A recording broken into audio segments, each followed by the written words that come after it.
So this morning, I'm chairing the session. So we have 3 talks about how do we use nanophotonics tools to help imaging, to help detect molecules in cells. So I'll start the session by giving you some overview of our own research, talking about the nanoplasmonic molecular cellular imaging and trying to make the imaging to become colorful. That's why I gave a name, Colorimetric Nanoplasmonic Molecular Cellular Imaging. Okay. Myself is from Electrical Computer Engineering Department here. I have affiliation with Bioengineering Department as well. And I also, my office and the lab is a micro nanotechnology lab. I think many of you, or most of you already went there.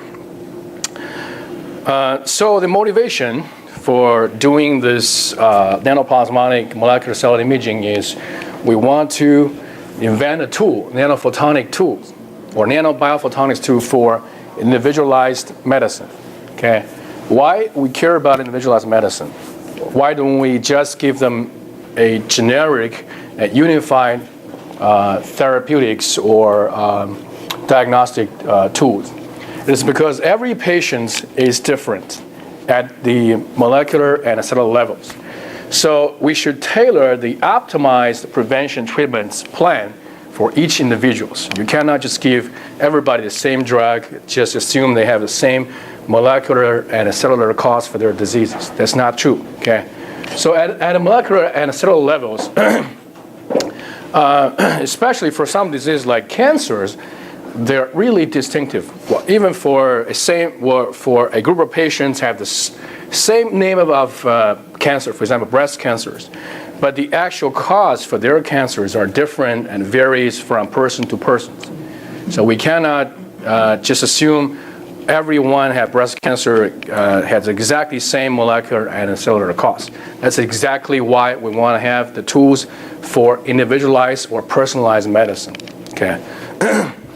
So the take-home message is, the concept is you don't want to give everybody Tylenol or Advil just to expect the best outcome. Because somebody may have very good outcome for taking the actual generic drug, but most people will not, okay, because everybody has different genes and proteomes. So let me spend a few more slides talking about this individualized medicine.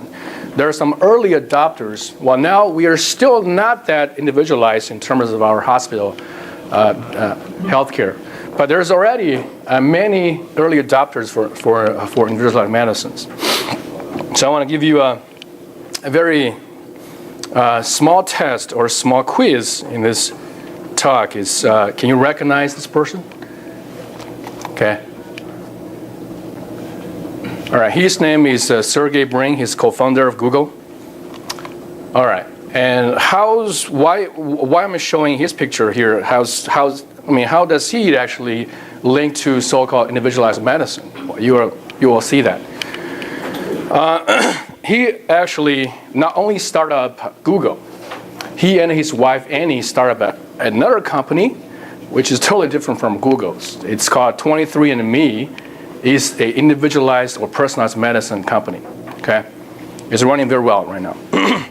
So what does the company do? Is the company if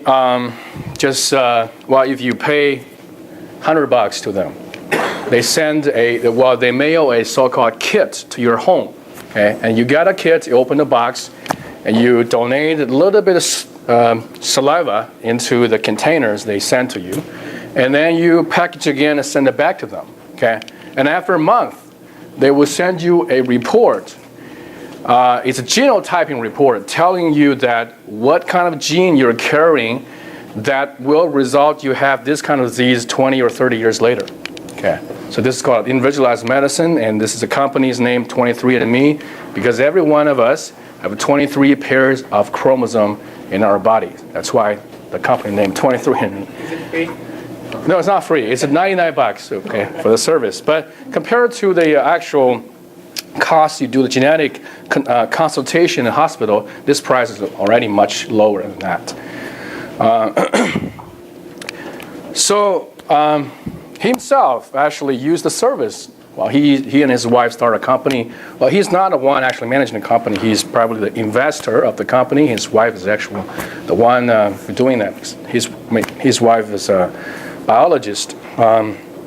So himself using the service that did some genotyping of himself, Sergey Brin, okay? And he find out that he carry a gene which is called LRRK2 genes in his body that sits in the 12th chromosome. That puts the likelihood of himself developing Parkinson's disease in 20 years later, okay? As a matter of fact, just after he did this genotyping service for himself, he just find out his mother has already started to exhibit some Parkinson's disease symptoms. So, and that's why this kind of service can basically tells you, can actually tell you what kind of gene you carry, and that will increase the likelihood of you contract certain kind of diseases later. Okay. And so this is one example of individualized medicine. But this is based on a very mature technology, genotyping. Well, just do a simple, genotyping microarray. You can get the results in just a few days. Okay, this is a technology that has been researched in universities about 15 or 20 years ago. Okay, when the student back then they actually, when they're in the bio-nanophotonics field, they study how to invent better tools to do genotyping. This kind of thing. But people don't do that anymore in university because this is already mature technology, and this technology is already taken to the commercial entities, to companies. Beyond that, in the past decades, 10 years also, you will see the nanobiphotonics technology really fuel the actual development of the human genome sequencing project. Okay. So United States has a very ambitious goal about genome sequencing. So there is a big project that has been funded both by government and the private sectors. It's called $1,000 Human Genome Sequencing Project. That the final goal is we want to invent a technology that allows everyone to do a whole genome sequencing, not just genotyping. The previous slide I showed you, the 23andMe, they don't sequence your whole genome. They just tell you what kind of a particular codon you actually carry on your bodies. That's much simpler work and much cheaper. Okay, but in terms of whole genome sequencing, basically you have to know the whole sequence of every piece of your DNA. Okay, that's pretty challenging, and now it's very, very costly. Okay, if you have, let's say, $100,000 or $1 million, you can do that. There's that kind of service if you have that kind of money. But for most people, this technology is still not available yet. But after the actual past 10 years of development, starting from 2000, probably some of you started using the Affymetrix microarray to do gene sequencing or genotyping. When I was students, well, this is still in the research stage. A lot of people in universities are still researching this technology. As a matter of fact, the inventor, one of the co-inventor of this technology, is a chemistry professor in Stanford. He was awarded the Nobel Prize about 3 years ago because of this. Okay, because of this. And after 5 years of the Affymetrix, you start to see this nanoparticle photonic probes technology from Illumina.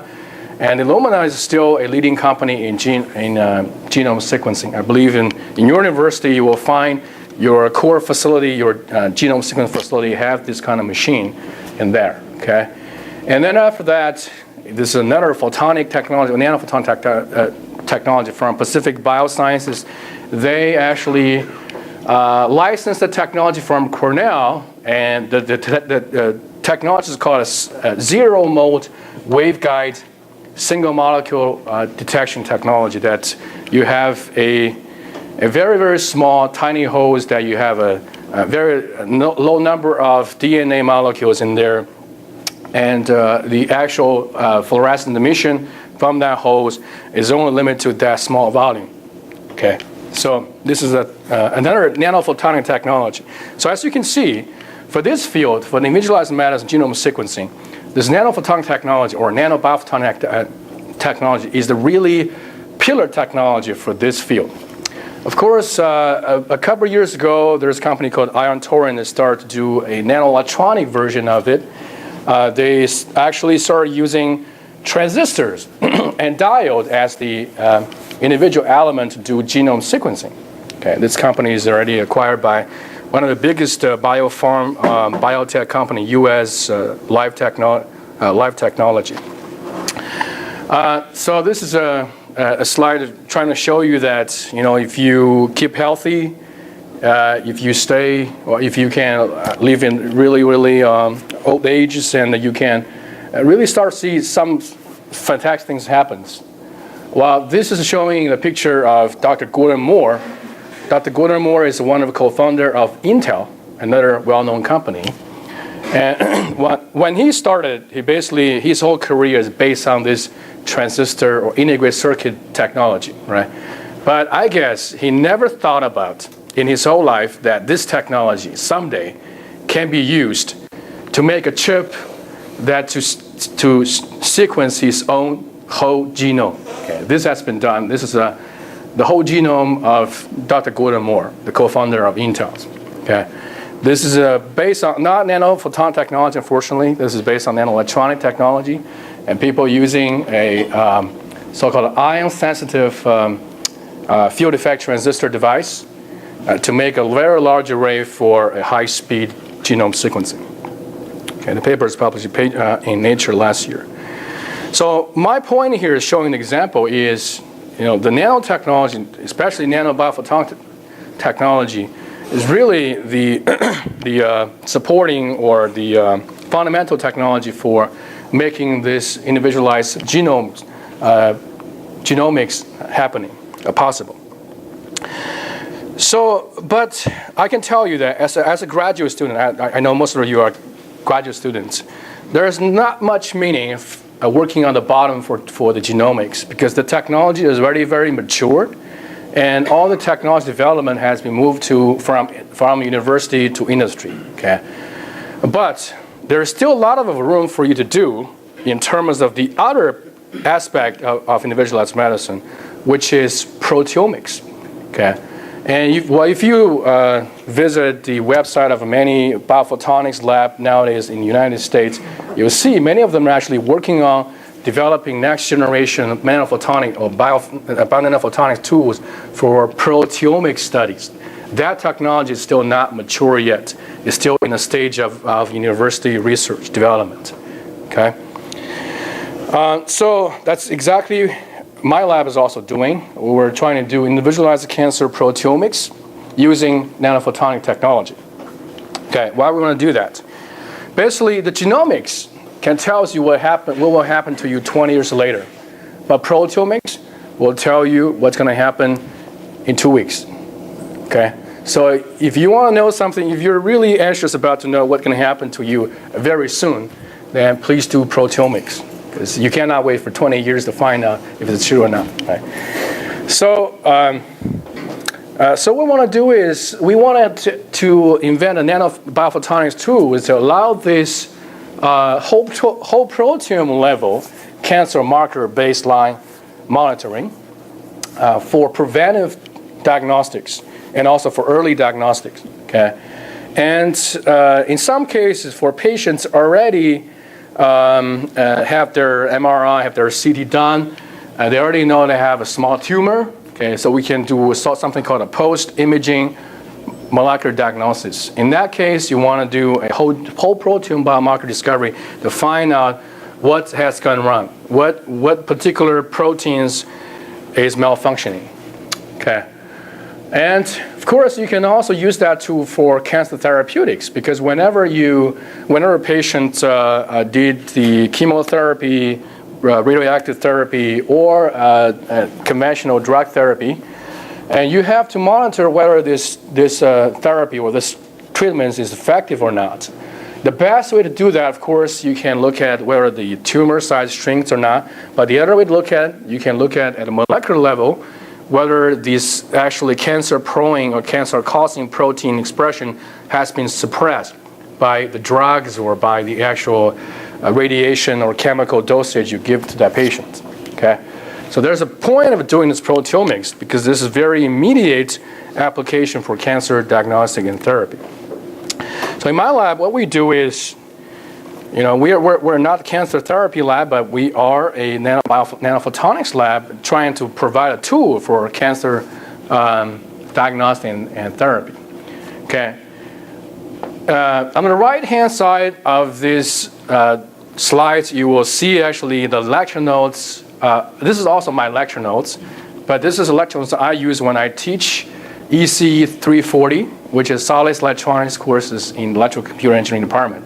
We talk about circuit, and we talk about individual transistors. To make logic circuit, this is NAND gate or the inverters. You can use complementary metal oxide semiconductor field effect transistor to make that circuit happen.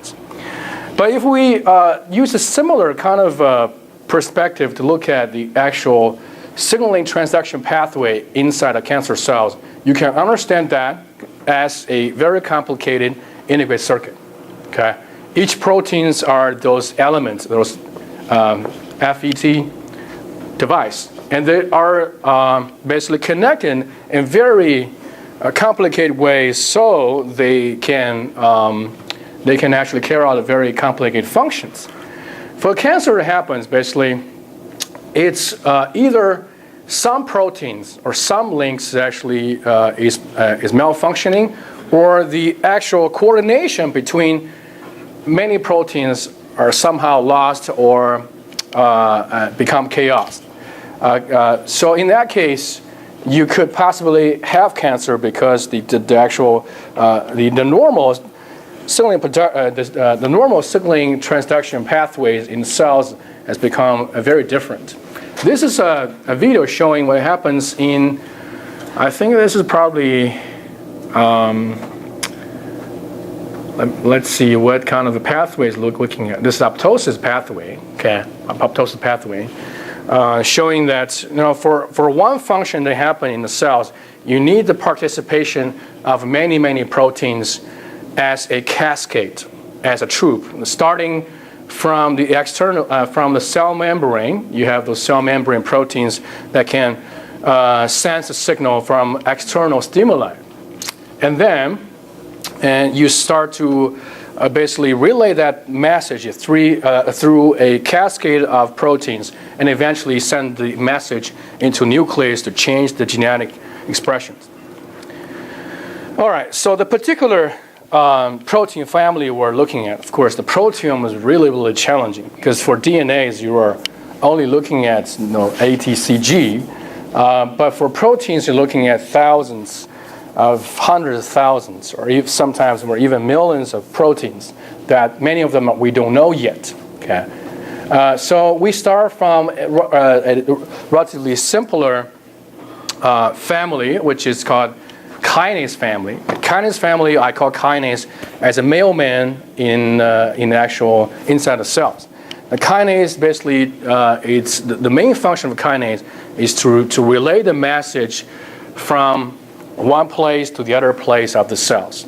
So that message eventually can be relayed from the cell membrane all the way to the cell nucleus. Okay, most of the cancer drugs, especially, are based on kinase inhibitors, because the common theory is that think the cancer is caused by some mailmans in the actual cell systems is not working, or the coordination between them becomes discoordinated. So we want to have a tool basically to study this whole families at a systematic level. We're not only looking at the detection of just one proteins or one kinase enzyme. We want to have a tool that allows us to study the whole families in parallel. So that's high throughput screening or high throughput molecular diagnostics. So the basic nanophotonics tool we use is integrative bio-nanophotonics diagnostic platform. We combine this small peptide substrate library with some nanoplasmonic substrate, and to allow us to detect the signal change when this peptide reacts with the target kinase protein. Okay, so this illustration basically tells the concept. We want to have a library of peptides, have different specificity, and to targeting different kind of kinase molecules. And then we conjugate that on the surface of nanophotonic.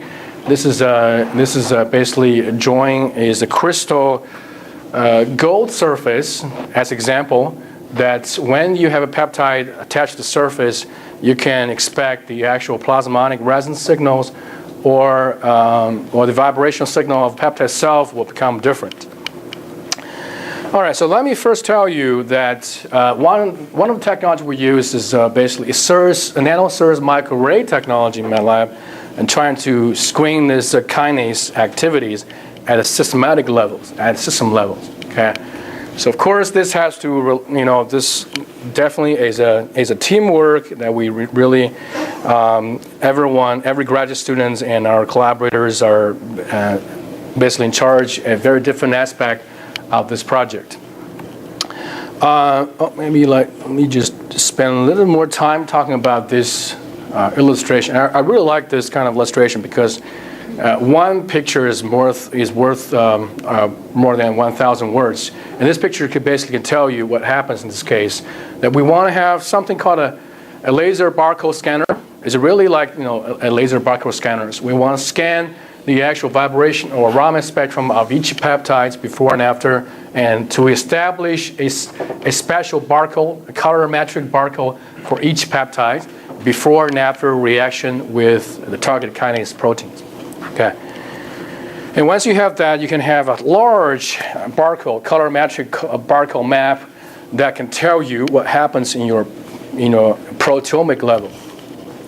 So we want to basically synthesize a big library of peptides, then construct a microarray of it, and each spot you have different peptide targeting on different kinase enzymes. And all those peptides are chemically conjugated on the surface of we call nano-SIRS, surface enhanced Raman scattering. You probably already heard about it, so I will quickly skip this concept. So basically, this is a small peptide attached to the surface that has either a tyrosine or serine residue in the farther end of the peptides that can be phosphorylated by the kinase enzymes. Okay, so when you have a kinase enzyme comes in, this tyrosine, for example, this tyrosine residue will be phosphorylated and carry a phosphate group. And in our lab, we basically built our own.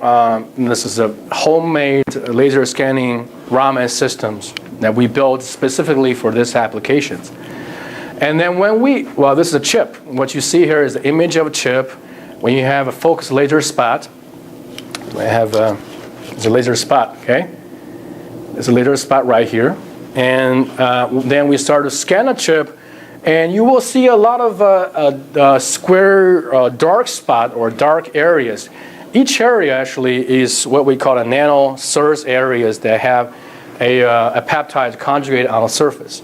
So when you scan a laser, you can read the actual barcode information from each peptide before and after the reactions. So once you have that, we can have some really beautiful colorimetric barcode associated with each peptide that can reflect whether this peptide is phosphorylated by kinase or not. Okay, so that's the technology we use.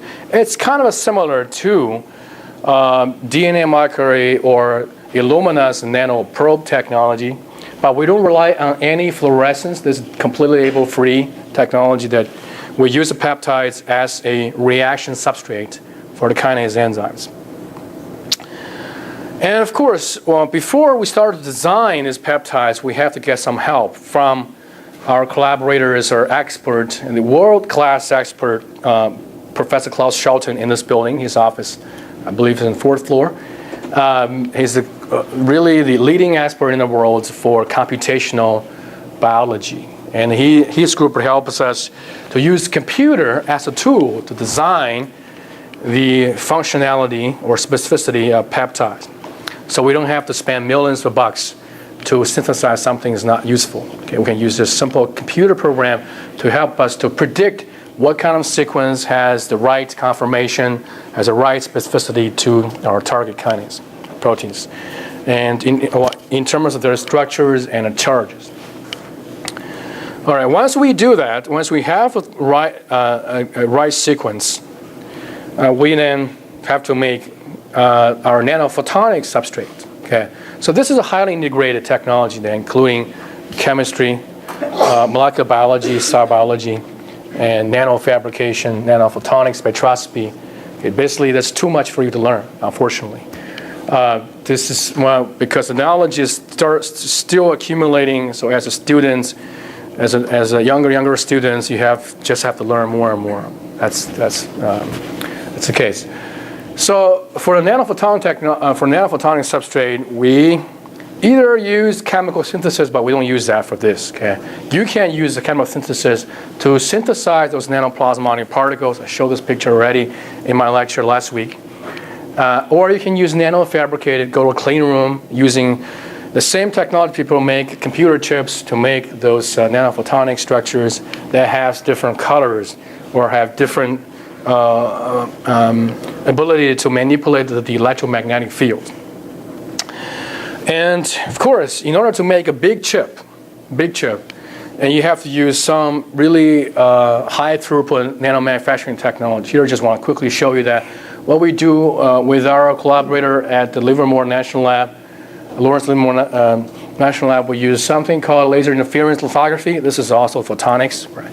Basically, you create laser interference patterns on the surface of wafer, and to expose the actual photoresist into a nanometer submicron array, a feature array. And you do lithography, then you do development, you do etching. You can create this kind of a highly ordered periodic arrays of photonic structures on the entire surface of 6-inch wafer. 6-inch wafer. Okay. So this is a very high throughput manufacturing technology. And in our own lab, what we also do is trying to make some really cheap. Okay. We don't have the money to use E-beam to fabricate that structures on entire 4-inch wafers. So we're trying to find something, some alternative technology that costs much less. So this is a technology in my lab developed that we use a lithography-less technology to make those random or pseudo-random nanophotonic structures on the surface of silicon wafers. And they can be controlled and has very high aspect ratio with very, very small width. The width is about 50 nanometer or below, and the height can be as high as 300 to 500 nanometer. So once you have that, in this particular application, we use that as a substrate and to deposit silver or gold on the surface. Okay, as I said, it's sort of a semi-random. It's not exactly in order. So once you deposit silver or gold on a surface with only 50 or 80 nanometers, you see this kind of patterns form. Okay, so once you have this, this is a substrate that can provide a fairly good electromagnetic enhancement effect. We have to characterize using a broadband surface plasma resonance spectroscopy, and the second electron emission SEM, and chemo and the cathodoluminescence detections of the substrate, showing that the substrate can really have the function to enhance the electron density. What you see here is basically you see a high concentration of free electrons on the surface of this substrate. Okay. Once you have that, you can expect relatively high electromagnetic field enhancement on the surface. Whenever you have some molecule deposit on the surface, you would expect the actual vibrational spectrum of the molecule can become millions or even hundreds of millions times bigger than before. Okay. So this is a simple demonstration we can do, a simple chemical molecule detection, and the peptide SIRS detections, which is what we care about. And the other aspect is for any proteomics, genomics, metabolomics, or any omics, you have to rely on something called bioinformatics, okay? Because you just have a huge amount of data dumped to your face that you cannot process with your brain or your eyes. You have to rely on a computer program to process information for you. So we also collaborate with other experts in bioinformatics to process the information at the systematic level. All right, I'll skip that, but it's not related. So the example of kinase is give example how we basically make the chip. Okay. For example, for a simple, just a subfamily of that large kinase protein families, what we choose is Sark family. Okay, let me go relatively quicker. Sark family is only 11 actual proteins in that family, but this is very, very important kinase family. So if you are really working in molecular biology field, or you're really working on cancer biology field, I bet you will read the paper talking about those proteins every day. Okay, those are really key proteins associated with cancer. So our idea is, most of the people now in biology lab, they use antibody or phosphor antibody to do just a simple Western blot to find out the quantity or the concentration of those protein expressions. We don't want to do that because those things, the conventional Western blot technology or immunoprecipitation technology cannot tell you anything about activities of this kinase enzymes. So you don't know whether this kinase enzyme is activated or not, or how active this enzyme is, right? But the technology we're trying to develop can tell you that kind of information, because we use peptides as substrate to react with the actual proteins, and then to really looking at how fast this reaction can happen. But unfortunately, if we compare the peptides with protein substrate with an antibody, okay, peptide is much, much cheaper in terms of cost. When you want to do, especially when you want to do omics, proteomics, if you want to make like 100 spots or you want to make, let's say 10 by 10 or even 100 by 100 microarrays using antibody, you basically will, your lab will definitely financially in a very deep hole, because that really costs hundreds of thousands or even millions of dollars to make that kind of arrays. But peptide is 1,000 times cheaper. However, for peptides, because it's smaller, it's just a small fragment of the antibody, the specificity is largely reduced. You don't have very high specificity in your peptide substrate. So what you have to do is you have to win by the number. Okay, you can use one monoclonal antibody to target one kinase or phosphor kinase enzymes, but compared to that, you have to use 5 or 10 peptides together to target to specifically target one enzyme. So when we target this 11 kinase proteins, we use basically hundreds of peptide substrate to target these small families. But when you talk about proteomics, this is still more feasible than antibody microarrays and tell you more information about dynamics. And now it's a system integrations. This is really, really highly integrated technology. You have to know everything basically.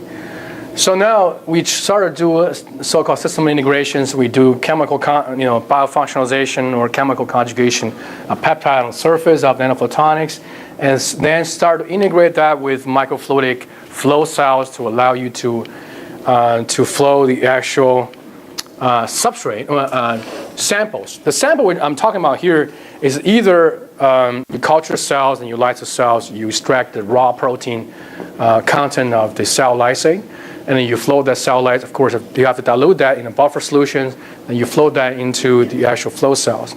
That's one way to do that. But if you want to use this technology for clinical diagnostic screenings, then you basically start with the cancer, the tumor biopsy lysate, and you can float that into the actual chip to look at the kinase activities. There's some detail about this I'm going to skip. Once you have nanostructure, not only have photonics effect, you can also create much more uniform spots on the microarray. Okay, this is actually conventional conditions. This is what you have when you have nanostructures. You can create a really uniform spots. So this example is showing we have, you can do 5 by 5 or 100 by 100 depending on the time, and arrays. Each spot they have different peptide on the surface. Okay. And it's the same slides again. So now you will understand this better once you have this a microarray of that peptide on the surface of nanophotonics structures. You send them to the instrumentation. You do the scanning. You acquire the optical spectroscopy as a barcode. Okay. And so how do we make the barcode? Okay. How do we make that colorimetric barcode? For a Raman detections or any spectroscopy detections, you have basically one spectrum acquired at a particular spot. Okay. And this is showing you have a spectrum for rhodamine 6G for this artificial peptides GGGG. PY means phosphorylated tyrosine. Okay, and you have another peptide, exactly the same sequence, but with non-phosphorylated tyrosine. Okay, well, if you have really good eyes, you can catch a little bit difference between this spectrum and this spectrum. But people are not sensitive to a subtle change of the spectrum. So this is not a good way to compare whether you have phosphorylation or not. Okay, imagine that when you're dealing with hundreds, thousands, or sometime, or in the future, millions of such spectrum, there's no way for your eyes to catch that. Okay, and there's no simple way either for a computer program to catch that. So what we do is, by the way, this is a chemistry about phosphorylation, right? The kinase basically just to phosphorylate this tyrosine residues, and you have phosphate group carry on that. And then what we do is, in my labs, we convert the spectrum into a colorimetric barcode, like this. Okay, the barcodes basically are cascade or basically stacking those spectrum, and plotting the spectrum in different way that the actual intensity of these colors of this pseudo color represent intensity of the peaks. Okay, and the x-axis is still the same axis as this one. In this case, this is wave number or Raman shift, whatever you want to call that. And so you still have the same axis. This is wavelength, or actually this should be wave number, not wavelength, wave number, inverse centimeter. And this y-axis now become the number of the spectrum. So basically, if you have tens, hundreds, even thousands of spectrum, you plot them as a intensity pseudo color plots, and you stack them together, you're going to have this kind of a barcode. Okay. Once you have a barcode, our eye is much more sensitive to catch the difference between the actual subtleties. This is a block corresponding to this spectrum. Okay. And this is a block that corresponding to the phosphorylated peptide spectrum. Okay. If we convert that into colorimetric barcode, you can see the really, here and there's some difference, and our eye becomes much more sensitive to that change. And also computer program become also very sensitive to that change. As a matter of fact, there's already commercially available and free software developed by genomics communities over the past 15 and 20 years. Okay, to basically analyze this kind of a heat map data. They have a very nice hierarchical clustering statistical analysis that can tells you which one are brothers, sisters, which one are cousins, and which one are completely strangers. So here, by running that software, presenting the data to the commercially available or free software that widely used every day by genomics experts, they can tell basically the difference between these two blocks. Okay, what you see here is for the same block, you see they have very close relationship with each other. They're probably are the same guy. I mean, not the same. They're either identical twins or just the same, the actual copies of the same persons. Either clones or identical twins. So they have been categorized as one peptides. But if you compare 3 and 4, they basically have a slightly estranged relationship compared to themselves. But they're still very close. So we can consider that they are really brother and sisters, but they have slight difference between them. But if you compare them with others, completely strangers, you see that if you compare 1 with 3 and 4, you basically see a very little relationship between them. So they're completely unrelated. Right. This is software that people use in genomics and genetics consulting to study family trees. Okay, they do genome sequencing or genotyping of your parents and your kids. Many of you don't have kids yet, but you will have later. And they basically just do this family tree analysis in the genomics. They find out the relationship between you. This is exactly the same concept here. They're trying to find out the actual relationship between each spot of the microarrays. Okay, once you have that, we can do something called differential spectral barcode analysis. Then to find out the subtle difference between the peptides and phosphorylated peptides. So you see here, we have run many peptide sequences. It's peptides with one sequence, and this one with exactly the same sequence but phosphorylated tyrosine kinase. You can see some subtle difference in terms of the spectrum, but it's easy to see them by looking at their differential spectrum barcode analysis and using color to signify that. Once you have this, you can imagine that if you have a large-scale microarray of that, you can establish a proteomics heat map that can reflect your kinase activities. Okay. This is a very, very challenging work. We have to collaborate with a lot of people in different fields to get this done. And it still probably will take a few years. So once you have this, what's going to happen? Once you have this, and you are going to very definitely tell the oncologist in your local hospital that what happens to that cancer patient. Okay, this showing you as the different stage of breast cancers. The first stage, which is a non-pathological mammalian cells, you have very normal expression level of those Src kinase proteins. But when the patient starts to develop breast cancer, stage 1, stage 2, stage 3, which is critical stage that you want to treat before the stage, and if the patient's already in the last stage, the so-called metastatic stage, the cancer cells start already migrate to other part of the bodies. At that time, it's really hard to treat the cancer patient. But by running this chip, let's say if you take a little bit of blood from the cancer patient, or cancer patient to be, and you can basically look at those protein expression levels, those activity levels using these tools. And then you can tell the actual patient what kind of stage the breast cancer is in. And not only that, but also tell them what particular proteins has gone wrong, what particular protein is malfunctioning, and what's the relationship between them becomes very weird.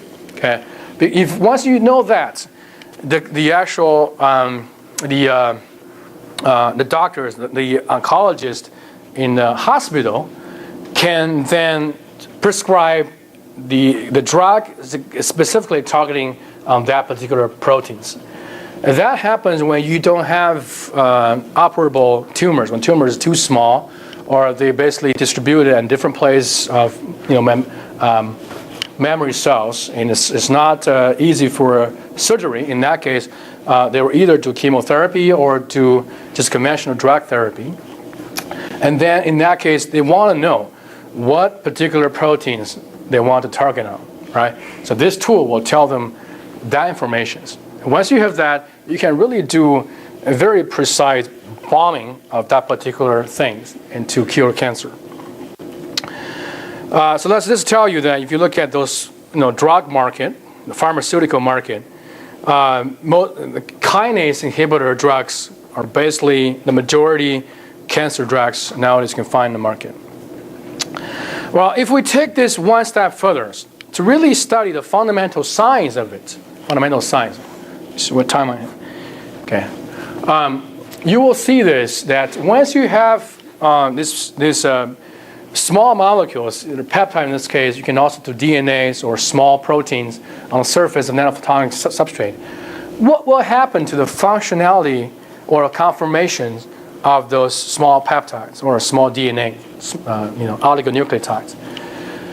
Because the hypothesis here is the conformation, the structure, and the function of the molecules on the surface will be very different from those in the free solutions. Okay, that actually make perfect sense. When you have those surface charge interactions and surface spatial hindrance, the actual conformations and the function of those proteins or DNAs will become very different. But how do we study that? How do we study that? We have this, I already showed you that we can use Raman spectroscopy or SIR spectroscopy to look at the actual chemical conformation, chemical composition of those small molecules, the peptides. Okay, but how do we look at the conformational change or structure of the peptides using this technique? So I want to skip the slides. It is already shown. Basically, review. We have a colorimetric peptide SIRS barcoding technology, and then we want to take one step further to combine the electrical manipulation of molecules with the SIRS.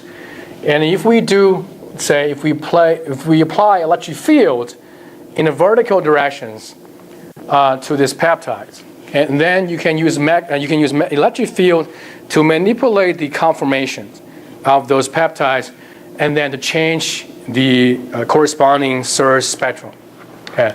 This will basically show you that once you have a peptide become phosphorylated by a kinase enzymes, it will carry a phosphate group. The phosphate group, once it becomes associated, and these peptides will become more negatively charged compared to a non-phosphate peptides.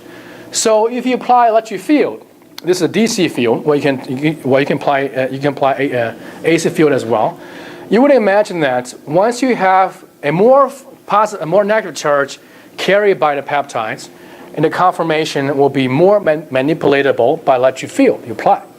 That's why when you apply electric field, the conformation of same peptides before and after phosphorylation will become very different. In this case, we basically attract this negative charge moiety group closer to the actual cathodes right here. And because of that difference, you would imagine the SIRS spectrum you detect will become very different. And this is animation. This is a computational model that our collaborator, Professor Klaus Schalten's group, did for us, showing you that if you have electric field applied, okay, this is a phosphorpeptides, this is non-phosphorpeptides. You'll see this because this part carries more negative charges. So when you apply when you turn this into a cathode, you apply negative potential on this substrate, positive potential. This should be a positive. Sorry, this is anodes. And those negatively charged moiety has been attracted because of electrostatic interactions to the surface. And you would imagine the SIRS spectrum become very different. So that's exactly the case. Okay, and they did some dynamic simulation showing you that's the case. When you apply the field, you can actually separate out the phosphorylated proteins and non-phosphorylated proteins just by looking at it. And this will further improve the sensitivity of our technology. Okay, and this is a raw data showing you that. Let me show you what happens. This on the left, this is a non-phosphorylated peptide. Okay.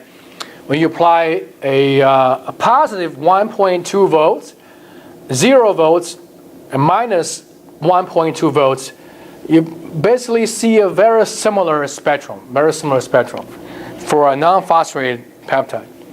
But if you have a phosphorylated peptides and you do the same thing by applying positive 1.2 volts, 0 volts, and minus 1.2 volts, you will see this spectrum intensity become very different. Okay, so by comparing this with this, we can be more certain that this one carries a more negative charge and possibly this is phosphorylated peptides. Okay. You can do this by also colorimetric barcoding technology to really tells you there's a big difference between them.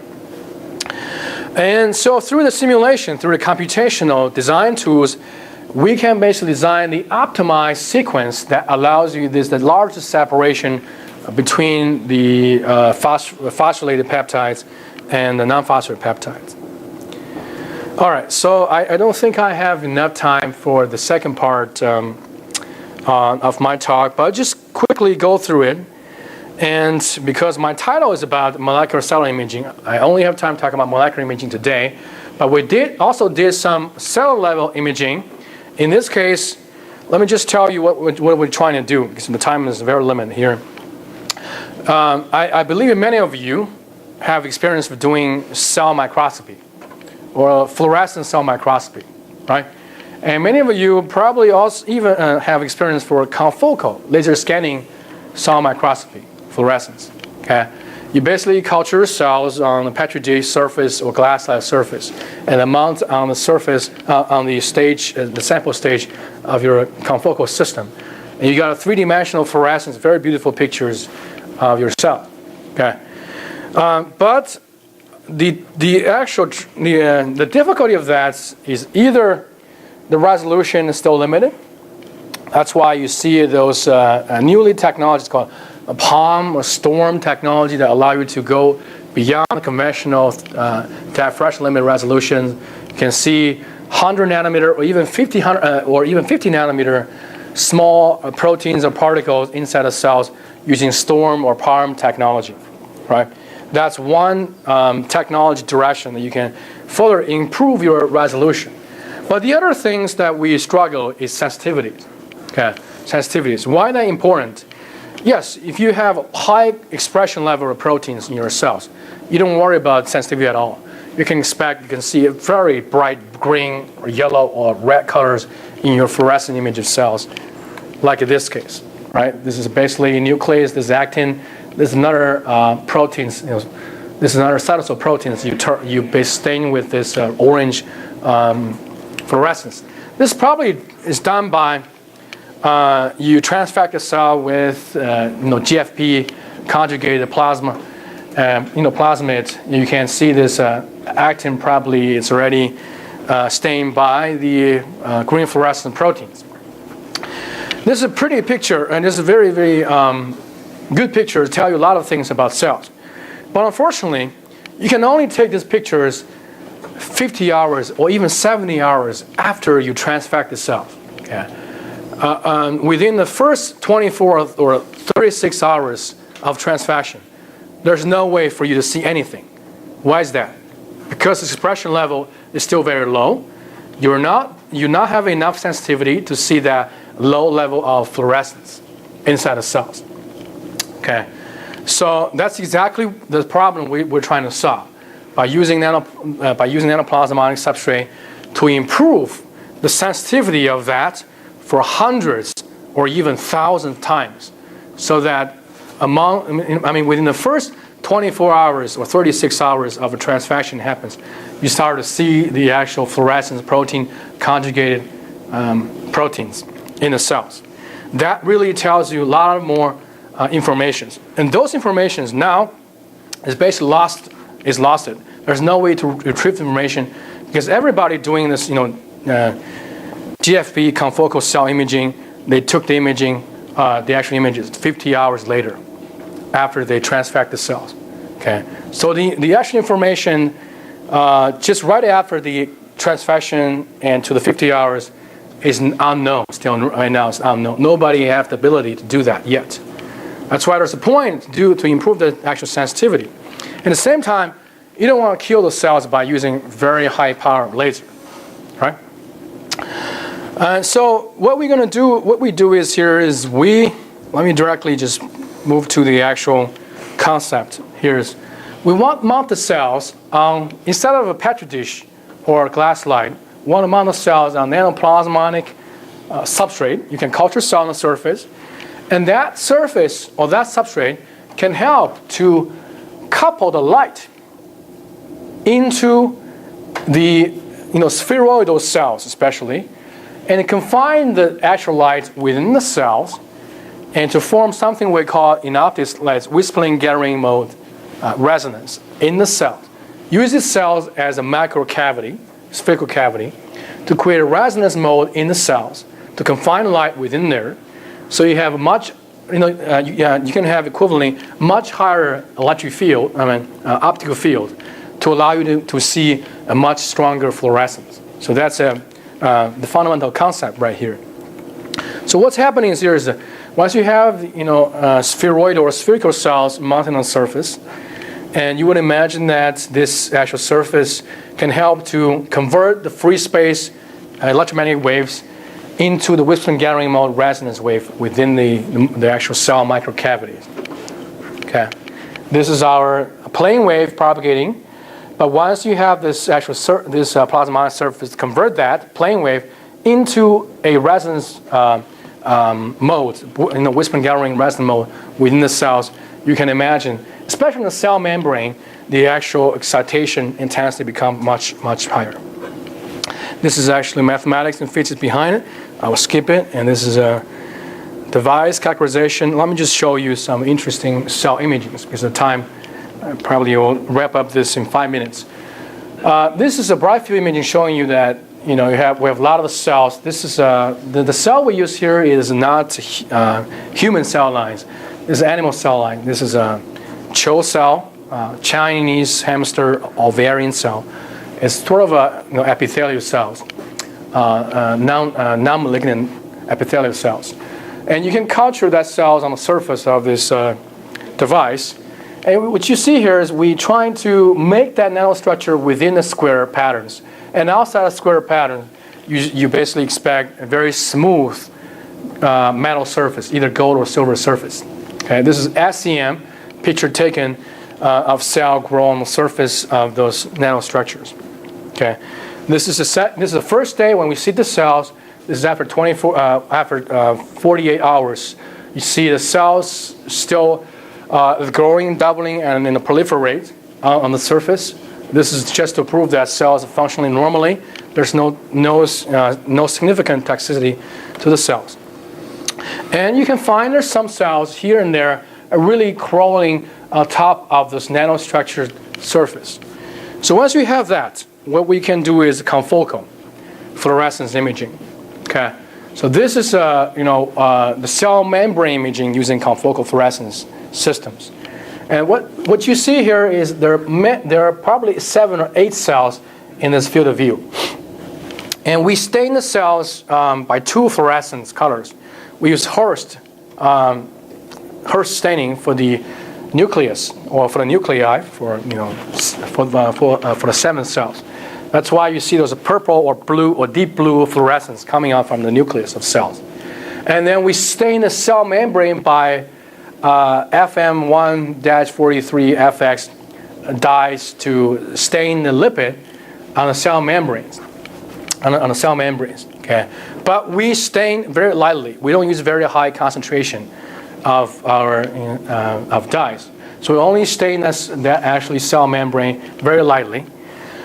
Well, in the field of view, what you see here, this is a cross-sectional view, and this is a 3-dimensional view of the cell imaging. Okay, you will see there's some commonality between those cells, because all their nuclei are very visible. You can see those blue colors or purple colors here and there. Each purple color represents one cell, each purple blob and represent one cell. So you can count 1, 2, 3, 4, 5, 6, 7, probably 7 cells in that field of view. However, if you compare their cell membrane, you see this cell membrane much more clearly than the other cell membrane. The other cell membrane are not really that visible to you, okay? But this cell membrane is really, yes. What's the difference between them? Because these particular cells are sitting on top of this particular patch, which has nanoplasmonic structures on the surface. So the light can be coupled within the cells to enhance localized fluorescent enhancement. Well, you probably have seen a lot of fluorescent enhancement on top of a plasmonic surface, but this one is very different because The nanoplasmonic energy transfer is considered as a near field effect that only happens no more than 100 nanometer above the surface. So a lot of people have demonstrated the enhancement only hundreds nanometer above the surface. No one has yet demonstrated the enhancement on the entire cell structures, which has about, in this case, 15 micron above the actual surface. Okay, this is completely based on very different physical mechanisms. So we do optical slicing at different depth.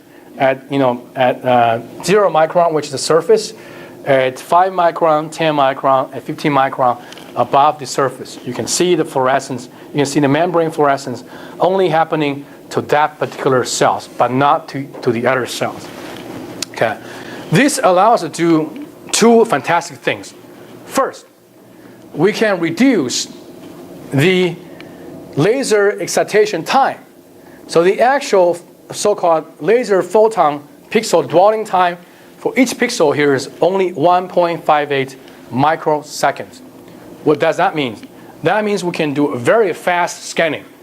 You can have very high rate of confocal video taking for the cell imaging, especially you want to capture something really happen, some cellular events happen really fast. Okay. You cannot do this at all if you have very low sensitivity. You have to increase your integration time, your photon dwelling time to milliseconds when you have very low sensitivity. But now, just our sensitivity is much higher, so you can really reduce the time. So you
in many cases, some cell lines, cells really flatten out.